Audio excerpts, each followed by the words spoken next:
la crypto-monnaie, qu'est-ce qu'on peut y comprendre, quelle importance pour l'Afrique, en quoi consiste-t-elle réellement? Nous posons la question donc à ma conseil Samuel Abraham qui va s'installer. Bonjour. Bonjour Monsieur le Cadre. Comment allez-vous? Ça va bien. Alors quand on parle de crypto-monnaie, c'est quoi? En termes Clarification conceptuelle oblige. En termes clairs, simples, la crypto-monnaie, c'est une monnaie qui n'a ni pièce, ni billet physique, mais qui est basée sur Internet et qui s'envoie de portable à portable, d'ordinateur à ordinateur, ou de portable à ordinateur, ou vice-versa, entre les membres utilisateurs, du point de vue mondial et non local et non régional. Est-ce qu'il n'y a pas des craintes? Parce que là, il y a des phénomènes un peu partout sur Internet qu'on remarque et tout ça. On n'a pas des craintes à avoir quand vous parlez de lorsqu'on parle de la crypto-monnaie, la crypto-monnaie, c'est une monnaie qui est créée par la meilleure des technologies aujourd'hui qu'on appelle la blockchain. C'est-à-dire la chaîne des blocs. Et quand vous faites vos enquêtes, tout de suite, vous allez sur Internet, vous tapez blockchain.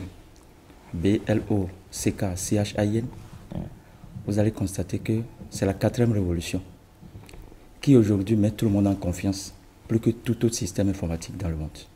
Car depuis 2009, ça n'a jamais été violé. On l'appelle alors le système infalsifiable et inviolable. Le code informatique numérique infalsifiable et inviolable. Et c'est Satoshi Nakamoto qui, en 2008-2009, l'a sorti pour la première fois en créant la première crypto-monnaie qu'on appelle le Bitcoin, ou le Bitcoin en anglais. Donc, chemin faisant, si vous nous posez d'autres questions, on saura que répondre. Qu'est-ce que cela peut changer, cette crypto-monnaie? La crypto-monnaie... au vu des monnaies que nous utilisons actuellement. D'accord. La crypto-monnaie est venue pour remettre le pouvoir de décision monétaire, économique et financier au peuple. Comment? Ça veut dire quoi? Vous voyez, ça fonctionne sur 4 principes. On appelle DEM, DEM, DEC, DEC. DEM, le premier DEM, ça veut dire dématérialisation monétaire. La monnaie doit changer de forme pour passer d'une forme matérielle à une forme immatérielle. Un peu comme les fiches de paye au Bénin aujourd'hui, qui ne sont plus sur support papier. Le deuxième DEM, c'est la démocratisation monétaire. C'est-à-dire ici, il ne s'agit plus d'avoir une autorité centrale de régulation. Mais c'est la blockchain elle-même qui crée la monnaie, qui est chargée de s'auto-réguler en créant la monnaie, et nous partons directement à la décentralisation, le premier DEC. Absolument. C'est-à-dire que la blockchain elle-même crée la monnaie, gère les transactions de manière autonome, auto-régulée, donc sans autorité centrale, et les transactions se font de membre à membre direct. Il n'y a plus d'intermédiaire quand vous voulez envoyer de l'argent à quelqu'un. En achat ou en vente, il n'y en a plus. Et l'autre chose, c'est qu'avec la crypto-monnaie, lorsque nous sommes avec le deuxième DEC, la décolonisation, nous devons savoir qu'avec la crypto-monnaie, les pays qui se disent grands, ou bien qu'on appelle les grands pays du monde, dont la monnaie est plus forte que la monnaie d'autres pays, ou bien les monnaies d'autres pays, vont perdre le pouvoir de contrôle. La belle preuve, quand vous prenez la crypto-monnaie, tandis que l'euro donne 655 francs CFA minimum, bien sûr, une pièce de crypto-monnaie au Bénin a la même valeur partout.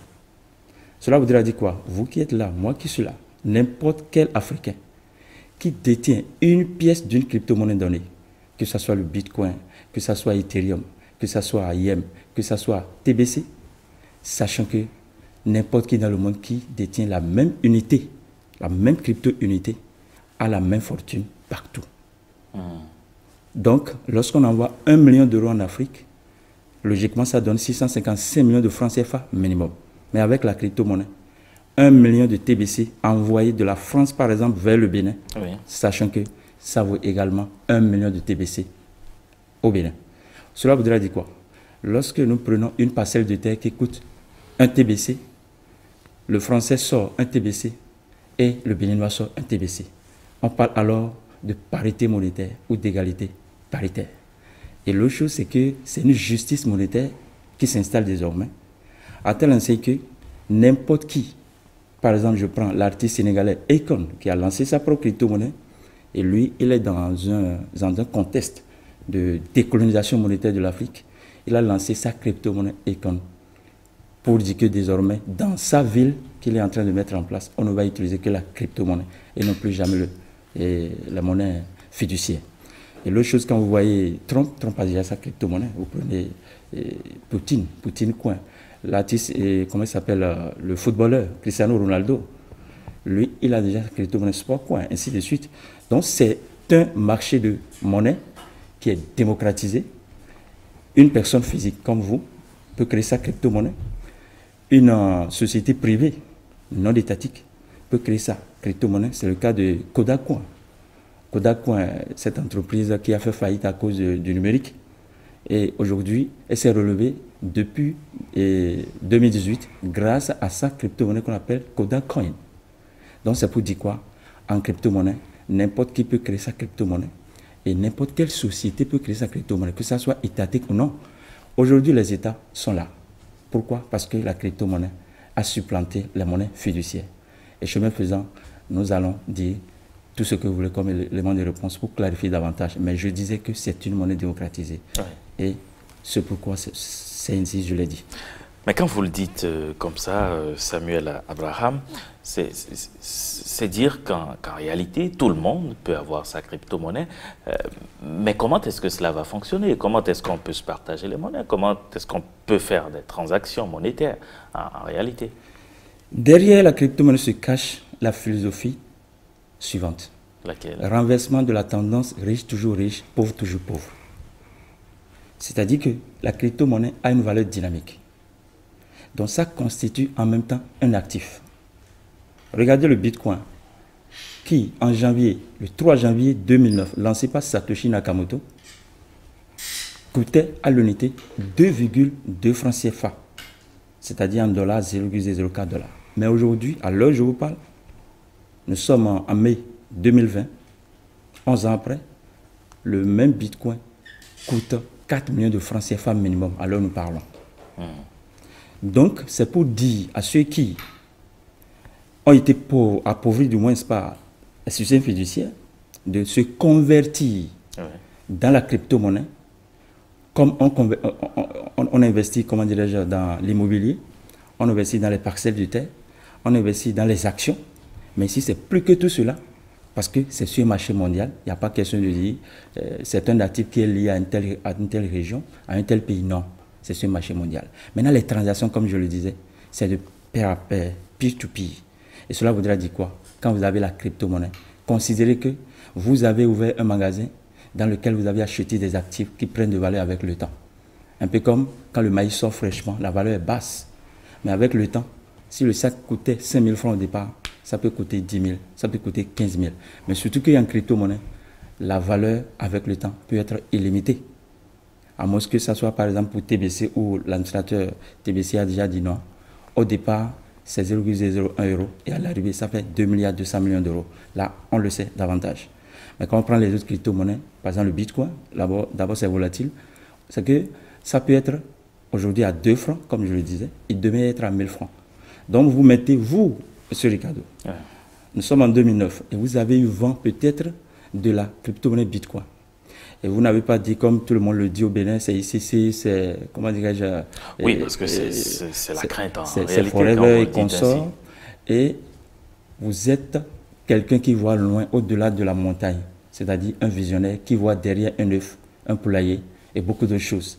Alors, lorsque vous mettez 2200 francs CFA seulement dans le Bitcoin en 2009, aujourd'hui, calculez, ça fait 1000 Bitcoins si vous n'avez pas vendu chemin faisant, fois 4 millions de francs CFA. Donc, de 2200 francs CFA, vous voilà désormais à 4 milliards de francs CFA. Beaucoup au Bénin sont devenus milliardaires grâce au Bitcoin. Mais ils sont cachés. Et ils ont leur raison de ne pas en parler. Mais moi, j'en parle parce que ça arrange l'Afrique. Merci. Oui, ben, quand vous le dites comme ça, est-ce qu'il y a des États qui ont déjà adopté la crypto-monnaie? Alors, lorsqu'on parle d'État, tout de suite, on parle de gouvernement et de banque centrale. Oui, évidemment. Les banques centrales, ça peut être d'État ou de région. Mais vous savez, quand une révolution naît, les conservateurs n'aiment pas que la révolution émerge. Ce n'est pas tout. Et ça ne date pas de notre temps. Ça ne finira pas de notre temps. Et lorsque nous étions au début du Bitcoin, les dinosaures du système fiduciaire s'en sont moqués. Et c'est quand ils ont constaté que le Bitcoin a commencé par prendre le terrain, notamment en 2017, parce que 2017 c'est l'année décisive dans la cryptosphère, dans le crypto-monde. Ils ont constaté que le Bitcoin qui coûtait 2,2 francs CFA ou 0,04 $, en décembre 2017, coûtait 20 000 $.